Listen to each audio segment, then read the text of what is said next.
나중에 공부하시기 더 편하실 거예요.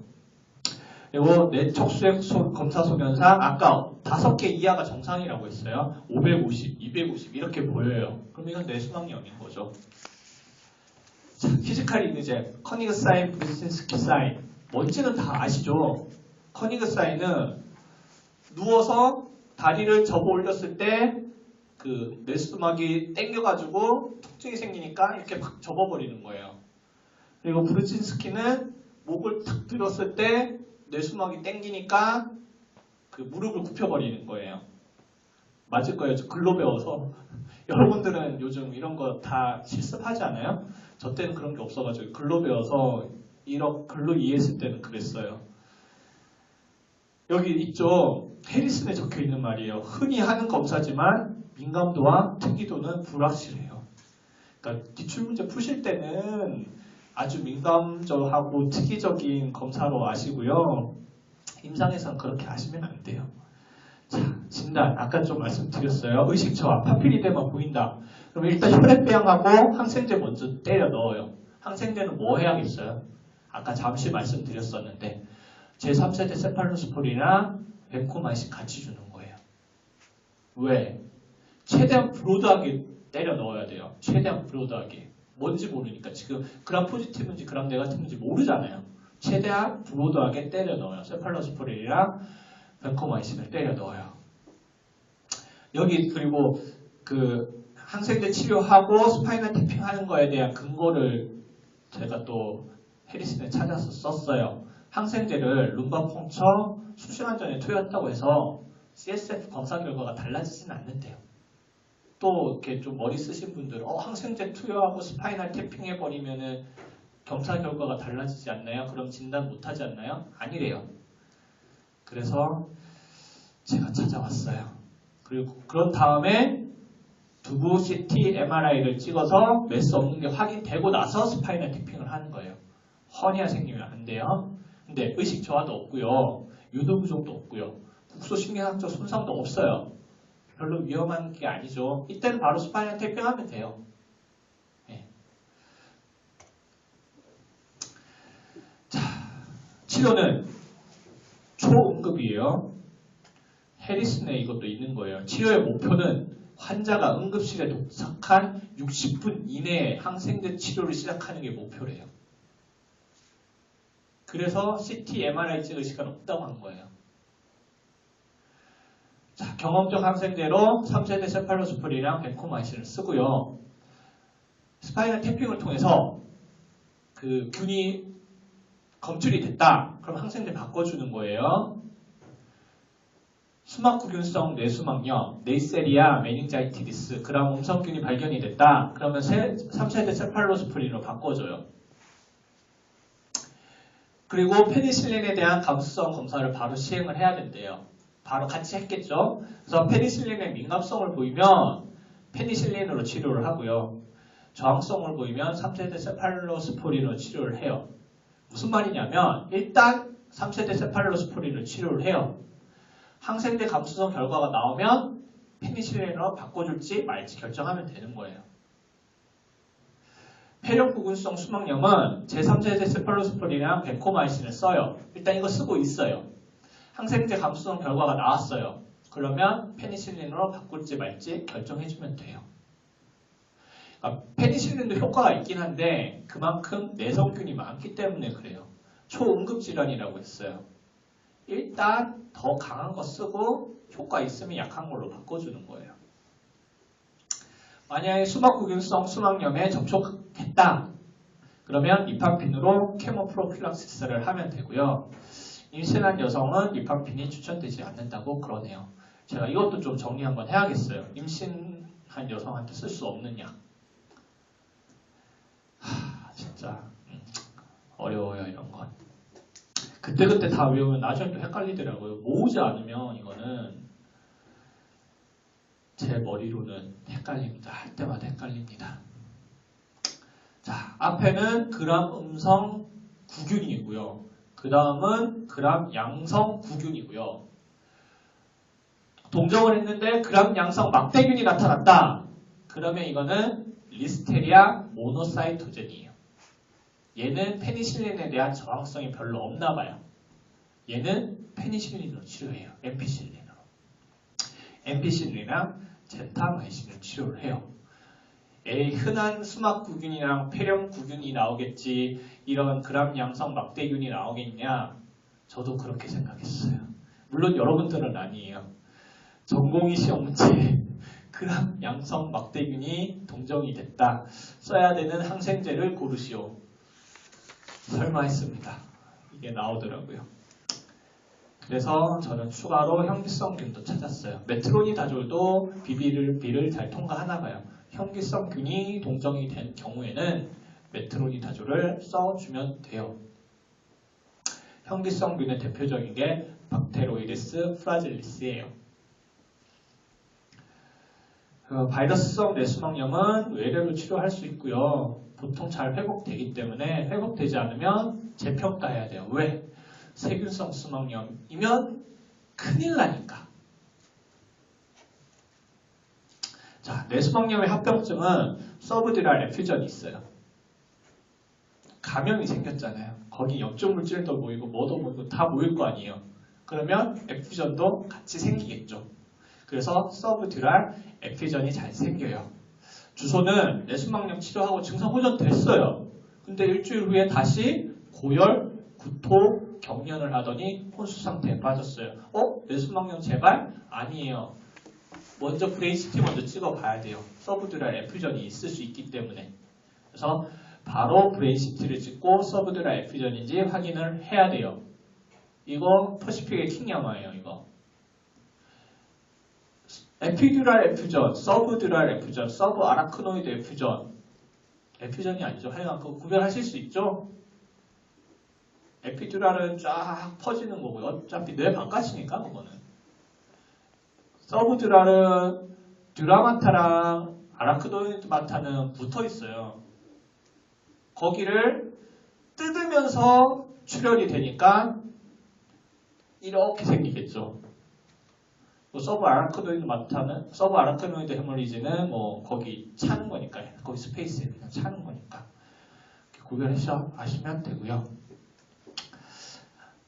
자, 그람 포지티브 박테리아를 볼게요. 자, 그람 포지티브 박테리아가 동정이 되면 캐탈레이즈 테스트를 먼저 해요. 캐탈레이즈 테스트에서 포지티브가 나오면 스타필로코커스예요.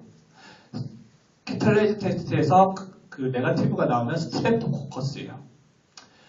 캐탈레이즈 테스트에서 포지티브가 나왔으면 코아귤레이즈 테스트를 해요. 코아귤레이즈 테스트를 해서 포지티브가 나오면 S 아우레우스예요. 코아귤레이즈 테스트에서 네거티브가 나오면 S 에피더미디스예요. 헷갈리는데 퍼시픽이었는지 전공의 주문인지는 헷갈리는데 문제에 S 아우레우스라고 안 주어지고요. 코아귤레이즈 포지티브인 균이 검출이 됐다. 이런 식으로 주어지는 문제도 있었어요. 이거 모르면 헷갈리는 거죠. 봉소염 볼게요. 봉소염은 진피와 폐하 조직을 침범하는 감염으로 정의를 해요. 그럼 괴사연조직 감염이랑 헷갈려요. 괴사연조직 감염은 외과 총론에 나오는 건데요. 수술하고 나서 수술 부위 아래에 감염이 생기는 거예요. 얘의 특징은 오버라인 스킨은 정상이에요. 왜냐하면 진피 폐하 조직을 침범하기 때문에. 그래서 조금 구별해서 알아두셔야 되는데 괴사연조직 감염은 보면 피부 쪽 병터는 없거든요. 근데 봉소염은 피부 병터가 있어요. 그 정도 구별할 수 있고 괴사연조직 감염은 보통 수술하고 나서 어떤 상처가 생기고 나서 잘 생기고요. 봉소염은 무좀 생기고 난 다음에 잘 생기고요. 괴사연조직 감염이 더 심하고요. 그 괴사연조직 감염의 대표적인 게 게스 갱그린이에요. 안에서 기포가 생긴 거예요. 클로스트리디움 그 혐기성 세균이 거기서 자라나서. 그래서 치료도 더 인베이시브해요. 다시 잘라내서 안에 배농하고 데브라이드먼트하고 이런 식으로 해야 되고요. 괴사연조직 감염은. 봉소염은 그냥 항생제 치료만 하면 돼요. 자, 어쨌든 봉소염은 진피와 폐하 조직을 침범하는 감염인데요. 원인은 주로 스트랩토코커스, S 아우레우스고요. 괴사연조직 감염은 클로스트리디움 퍼플리젠스예요. 주소는 우측 다리 통증 뭐 다친 적은 없는데 피부 있고 림프절종도 있고 발가락 사이에 무좀이 있다. 이러면 봉소염이에요. 문제에서 발가락 사이에 무좀이 있다. 그럼 봉소염이에요. 하지에 발생한 봉소염은 발가락 사이에 생긴 무좀이 중요한 역할을 한대요.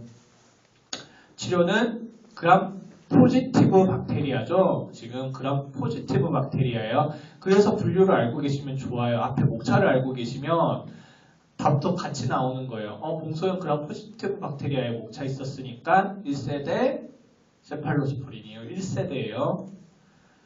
파상품 볼게요. 클로스트리디움 테탄이에요. 킹야마조 예방법. 표 외우실 분은 외우세요. 저는 이게 훨씬 편해요. 표 못 외우겠어요. 외워도 까먹고 외워도 까먹고. 이렇게 외우시는 게 훨씬 편할 거예요. 자, 문제 딱 보고요. 예방접종부터 확인하세요. 예방접종이 확실하지 않다. 모른다. 그러면 예방접종 무조건 완료해야 돼요. TD는 무조건 줘요. 그리고 상처 보고 만약에 뭐 오염됐고 막 장난 아니다. 그러면 TIG죠. TIG 추가해줘요. 예방접종 딱 봐요. 완벽해요. 완벽했으면 TIG는 생각할 필요 없어요. 얘는 이미 완벽한 사람이에요.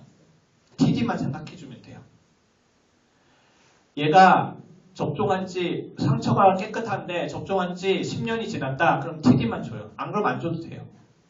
그리고 상처 더럽고 그렇다. 그러면 5년 지났는지만 확인하고 TD 줄지 말지만 결정하면 돼요.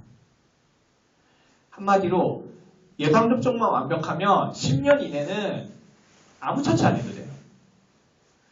예방접종이 불완전했을 때, 모를 때는 TD는 무조건 줘야 돼요. 이거는 예방접종 완료하자는 외우기 쉽게 하기 위해서 제가 써놓은 거지 그런 의미는 아니에요. 뭐 책에 있는 내용은 아니고 제가 외우기 쉽게 예방접종 완료하자 이렇게 외우면 예방접종 모르네? 아직 완료 안 됐네? 그럼 TD는 무조건 주는 거예요. 무조건. 이렇게 외우는 게 아마 훨씬 쉬울 거예요. 이래도 문제 다 풀리거든요.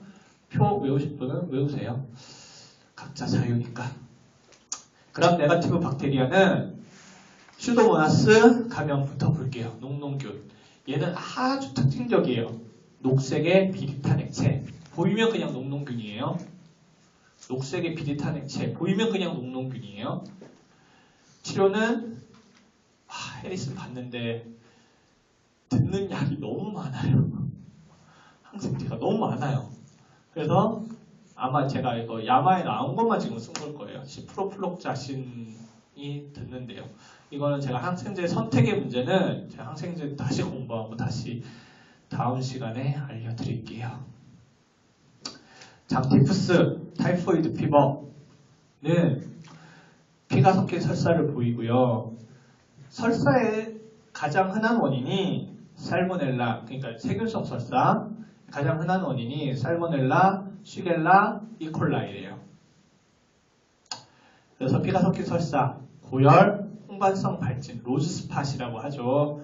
복부팽만, 비장종대, 대변 검사상 백혈구 관찰, 리버 펑션에도 이상이 있고 판사이토페니아를 보이기도 해요. 놀랍죠? 장티푸스의 특징적인 게 로즈스팟이죠. 그래서 유치하게 외우는 방법을 제가 또 써놨어요. 장미푸스 이렇게 외우시면 로즈스팟 보면 네, 이렇게 실소를 머금지 못하시는 분들이 계시는데 나중에 고맙다고 할 거예요. 헷갈린단 말이에요. 로즈스팟 외웠어요. 어디서 나왔지? 이렇게 할 때가 분명히 와요. 장미푸스를 떠올려주세요. 치료는 시프로플록자신이랑 제3세대 세팔로스포린을 써요. 항생제는 나중에 해줄게요. 중요한 건 아스피린은 금기예요. 얘 혈성 설사한다고 했어요. 혈성 설사. 아스피린이 뭐죠? 비가역적으로 혈소판 막아버려요. 그러면 장출혈이 심해지겠죠. 지금 복통 호소해요. 뭐 다른 통증 호소할 수 있겠죠. 얘 아프네? 아스피린 줘야겠다. 이러면 안 된다는 거예요. 그래서 기출문제에 이런 게 있었어요. 정확한 건 아닌데 환자가 두통을 호소하고 있으니 아스피린을 준다. 틀린 거예요. 절대 주면 안 돼요. 금식시킬 필요까지는 없어요. 설사한다고 금식시킬 필요는 없어요. 오히려 먹으면서 내보내는 게 더 좋아요. 단 삼투성 설사 때만 금식시키는 거죠. 그러면 아스피린 못 쓴다고 했으니까 진통제 아예 주면 안 돼요? 무해열 진통제인 코데인 쓰면 된대요. NSAID도 비가역적이긴 하지만 혈소판을 막잖아요. 그러니까 장기간으로 혈소판을 막진 않겠지만 단기적으로는 혈소판 기능을 막겠죠. 그러니까 NSAID도 쓰면 안 될 것 같아요. 자, 장티푸스에서 중요한 건 얘네들이 재발을 잘해요. 그리고 만성 보균자가 되기도 해요. 그래서 이게 기출문제로 잘 나오는 거예요. 재발이 한 10% 정도 발생을 한대요. 1에서 5%는 만성 보균자가 된대요. 재발에 관련된 내용을 알아야겠죠. 야마에 나온 거예요. 재발은 대개 치료 끝난 후 1, 2주 지나서 발생을 하고요. 재발일 경우에 시비하지는 않아요. 그래서 초회 감염과 동일하게 치료하면 돼요. 만성 보균자가 문제인데요. 만성 보균자의 정의는 증상 없이 1년 이상 소변이나 대변으로 S타입T를 분비를 하는 거예요. 혈액에서 발견되는 건 만성 보균자 아니에요. 대변이나 소변에서 S타입이 분리되는 게 만성 보균자고요. 얘네들은 담성이나 담낭암 같은 담도장애 환자들에게 더 잘 생겨요. 그래서 아마 담낭암 위험인자에 S타입T 들어갈 거예요. 제가 기억이 확실하진 않은데 본 김에 확인해 볼까요? 그러니까 시간 지나면 까먹는다니까요. 6시 반이네. 7시까지 해도 되죠? 네, 먼저 가시는 거죠. 가야 될 것 같아요. 예.